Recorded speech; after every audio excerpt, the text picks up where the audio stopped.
You've probably heard a lot about antibody testing lately. Antibody testing. Antibody testing. Antibody test. Let's talk about this study of antibody testing. Antibody tests are meant to recognize a past infection, and people are lining up to get tested to see if they've had the coronavirus. Many tests have hit the market, but there are still questions about how accurate they all are. Even with a very good test, it's possible to test positive for antibodies even when you don't actually have them. Those tests perform better when there's a high prevalence or high incidence of disease. In other words, we can interpret positive test results more reliably when a significant portion of the population has been infected. When only a small portion of the population has had the virus, it's harder to have confidence in your individual results. Say you have a test so good it's 100% sensitive. That means that every time you show it a sample containing antibodies, it recognizes them. And say that same test has a 95% specificity. That means it accurately identifies a sample without antibodies as negative 95% of the time. But 5% of the time, the test wrongly thinks the antibodies are there. That's what's known as a false positive.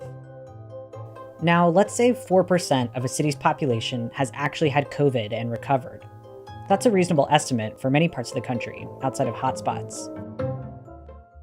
Out of 1,000 people, 40 have recovered from COVID. They test positive and have the antibodies. The rest of the people, 960 of them, don't have the antibodies, so they should get a negative test result, and most will. But remember, 5% of them get a false positive, meaning they get a positive test result, even though they don't have the antibodies. In this scenario, it's actually more likely your positive test is wrong than right. In other words, you're still more likely not to have the antibodies. But all 88 people think they have the antibodies. If they all go back to normal life, more than half will still be at risk of catching and spreading the coronavirus.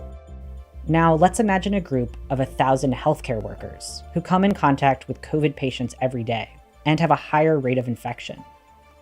For them, antibody tests might be more reliable than for the general public. Let's say 30% of those workers really did have COVID in the past. In this group, 300 people get true positive results. The remaining 700 people don't have antibodies, but 35 get false positives. It's pretty likely in this scenario that a healthcare worker who tests positive for antibodies really has them. So the rate of infection in the population you're testing is really important. But even if you get a true positive test result, scientists aren't sure yet if that means you won't get the virus again.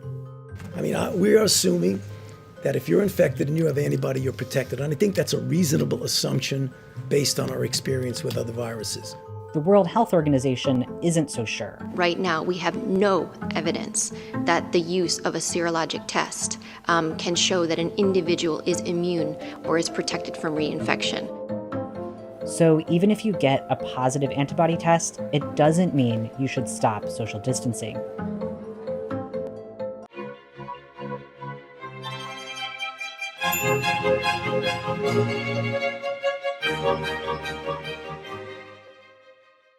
Like, subscribe, and click the notification bell for new videos. To learn more about my legal services that sponsor this channel, click the links in the description section of this YouTube video or on one of the links that appear on your screen.